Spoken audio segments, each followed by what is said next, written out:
नमस्कार दोस्तों, मैं पंचतंत्र की एक नई और बहुत ही प्रसिद्ध कहानी लेकर फिर से आपके सामने उपस्थित हुई हूँ। मेरा नाम है ऋतु द्विवेदी। मेरी कहानियाँ अगर आपको अच्छी लग रही हों तो कृपया चैनल को सब्सक्राइब करें, पसंद आए तो लाइक, कमेंट और शेयर ज़रूर करें। तो यह कहानी है बिल्ली का न्याय। तो पंचतंत्र की कहानियों में यह बहुत ही प्रसिद्ध और बहुत ही शिक्षाप्रद कहानी है। तो एक वन में एक पेड़ की खोह में एक चकोर रहता था।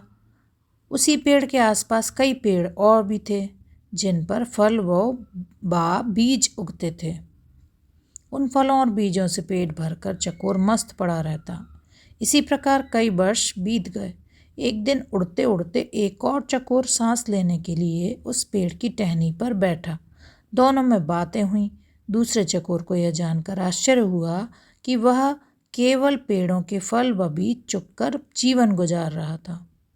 दूसरे ने उसे बताया, भाई, दुनिया में खाने के लिए केवल फल और बीज ही नहीं होते हैं, और भी कई स्वादिष्ट चीज़ें हैं, उन्हें भी खाना चाहिए। खेतों में उगने वाले अनाज तो बेजोड़ होते हैं, कभी अपने खाने का स्वाद बदल कर तो देखो। दूसरे चकोर के उड़ने के बाद वह चकोर सोच में पड़ गया। उसने फैसला किया कि कल ही वह दूर नजर आने वाले खेतों की ओर जाएगा और उस अनाज नाम की चीज का स्वाद चख कर देखेगा। दूसरे दिन चकोर उड़कर एक खेत के पास उतरा। खेत में धान की फसल उगी थी। चकोर ने कोंपलें खाईं। उसे वह अति स्वादिष्ट लगी। उस दिन के भोजन में उसे इतना आनंद आया कि खाकर तृप्त होकर वहीं आंखें मूंद कर सो गया। इसके बाद भी वह वहीं पड़ा रहा।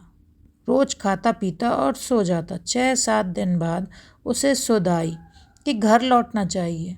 इस बीच एक खरगोश घर की तलाश में घूम रहा था। इस इलाके में जमीन के नीचे पानी भरने के कारण उसका बिल नष्ट हो गया था। वह उसी चकोर वाले पेड़ के पास आया और उसे खाली पाकर उसने उस पर अधिकार जमा लिया और वहां जाकर रहने लगा। जब चकोर वापस लौटा तो उसने पाया कि उसके घर पर तो किसी और का कब्जा हो गया है।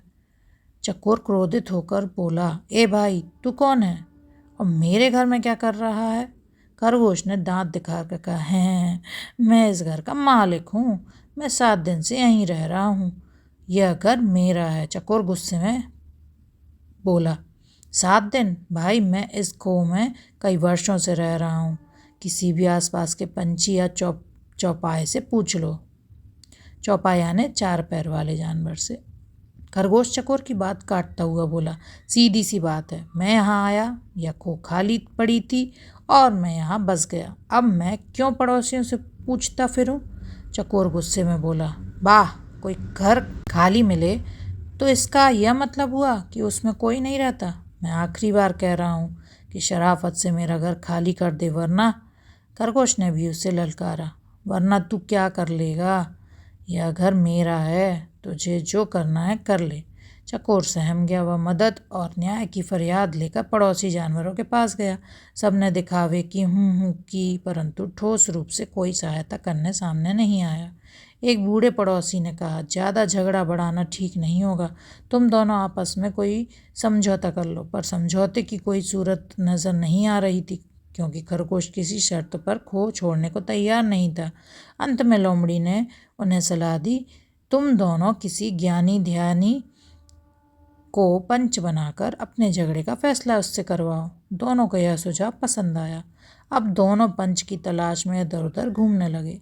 इसी प्रकार घूमते घूमते वे दोनों एक दिन गंगा किनारे आ निकले। वहां उन्हें जब तप में मग्न एक बिल्ली नजर आई।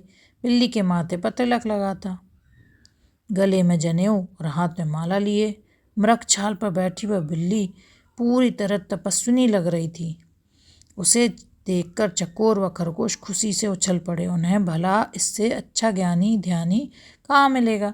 खरगोश ने कहा, चकोर जी, क्यों ना हम इससे अपने झगड़े का फैसला करवाएं? चकोर पर भी बिल्ली का अच्छा प्रभाव पड़ा था, पर वह जरा घबराया हुआ था।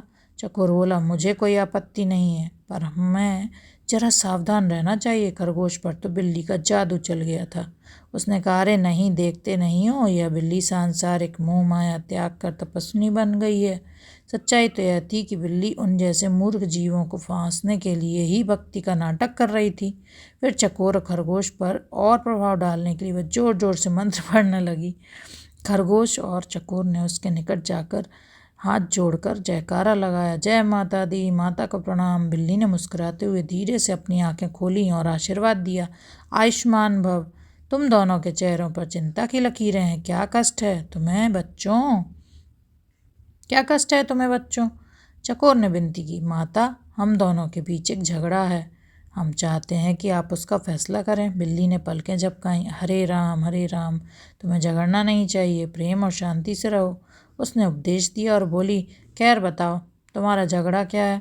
चकोर ने मामला बताया। खरगोश ने अपनी बात कहने के लिए मुंह खोला ही था कि बिल्ली ने पंजा उठाकर रोका और बोली, बच्चों, मैं काफ़ी बूढ़ी हूँ, ठीक से सुनाई नहीं देता, आंखें भी कमज़ोर हैं, इसलिए तुम दोनों मेरे निकट आकर मेरे कान में ज़ोर से अपनी अपनी बात कहो, ताकि मैं झगड़े का कारण जान सकूं और तुम दोनों को न्याय दे सकूं। जय सिया राम।